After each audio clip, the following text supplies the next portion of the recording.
Hey, what's up guys, it's Benny here. I'm posting on the Overpowered channel again with a 262 for 3 on raid against the full 9-man party who are trying to do this to us, and we managed to just do it and kick their butts and just get like an insane score against them. And I was like really chuffed with this gameplay, and this ironically was the game before the 300 plus. We were just like on form and everything was going together and it was like a battle. But anyway guys, that's the gameplay. It's not what I want to talk about today. It's just something to go in the background for you guys to watch. But what I do want to talk about today is ghosts. As you guys will know, I did a dual con with Weagal and Insomnolus a couple weeks ago, and I was talking about going to Gamescom and where I'd get the opportunity to play ghosts. And all I can say is I got a hell of a lot of playtime, and I think I got around 10 hours. I was like on the Tuesday when I was at the Xbox One party where we just had a setup where we were just sat on it constantly, and then on the Wednesday during the live stream I got to play during then, as well as like during the day I was just sat on the pro table of the pros, and I learned a hell of a lot about ghosts, and I want to kind of share it with you guys. The first thing I want to go through is like the perks, because I think that's kind of something that a lot of people have been going on about like in the comments and stuff, and some videos I've seen. They're not entirely sure about how the perk system is going to work, stuff like that. You're going to get initially 10 points, 8 points.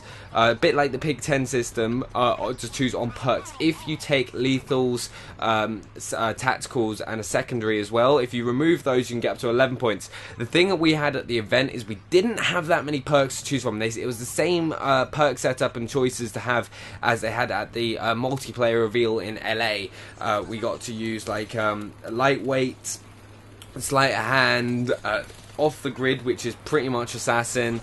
We got to use this thing which I think is going to be really useful, especially against support parties. It was this thing that allows you, if you had a satcom up, to hack into other people's satcoms to upgrade your satcoms. Because if you guys know that your satcom, the more you stack, the better it gets. The first thing is like a almost like a motion sensor, like a really slow sweeping UAV. The next one becomes like a faster sweeping UAV. Then the next one says if they're above or down, upstairs or below you, stuff like that. So you know that if you're in a room, if they're going to be like below you or upstairs, which I found personally really helpful in trying to find people and roughly where to look when you had the UAV, rather than just being a rough direction of where they are. And then of course you've got the kind of like advanced UAV VSAT lookalike that I don't think it cancels against off the grid. But the thing that I do love is like with attachments and stuff like that, is there is a counter to everything. Like everyone was kind of really upset when, like especially I was, when ballistic vests were re-announced, and there was going to be ballistic vests in the support score streak setup in Call of Duty Ghosts. But thankfully they've got this little attachment, because you get to take 2 attachments on whatever gun you have. You can take sight, barrels, like little extra bonuses like this FMJ, which allows to go straight through like ballistic vests and stuff like that, and like does increase damage against vehicles and kill streaks, stuff like that. Really useful. Like there's going to be so much variety and stuff. I think there's 35 perks for like speed, handling, and all this sort of stuff. It's going to be really interesting how long it will take for people to find like the optimum setup, because what I can't find, because we don't know much about specialists, that is what I can't wait for. Sadly, the assault score streaks and stuff that we got to use at Ghost wasn't, to be honest, wasn't that broader range. We got to use the Maniac, which is fun as hell. If you just want to go knife only, it's just like, yeah, let's go, and you can just like take 6-7 people on at a time, just and them all trying to gun you out. Though when people do try and take you out, like if they combine together, you do drop quite quickly, especially with a sniper rifle or marksman rifles. If they hit you in the head, you just go down really quickly, so they're not overpowered, and if you are a skillful player, you're going to be able to react and take them out.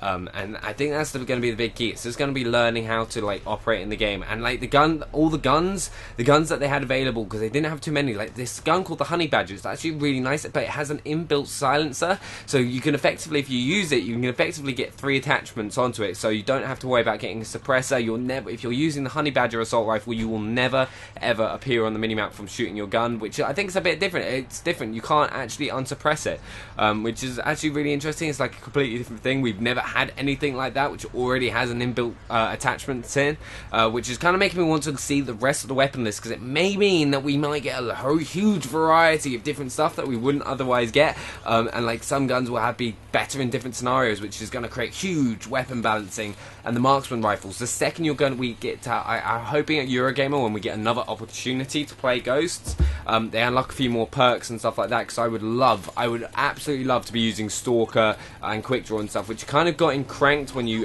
got cranked, and it just played so smoothly. And it's going to be really interesting to see when it actually drops in November what people are going to do with the game. I can't wait for it. I really enjoyed it. And guys, over the next couple of weeks on the Overpowered channel, I'm sure that I'm going to be doing some more commentaries with Insomnus and stuff, bringing some more Blacklight Call of Duty Ghost information. I got a lot of playtime, so if you guys have any questions, please make sure to leave them in the comment section, and also I'll have some more information and news on my channel if you want to check that out as well. And I'll see you guys later. Bye.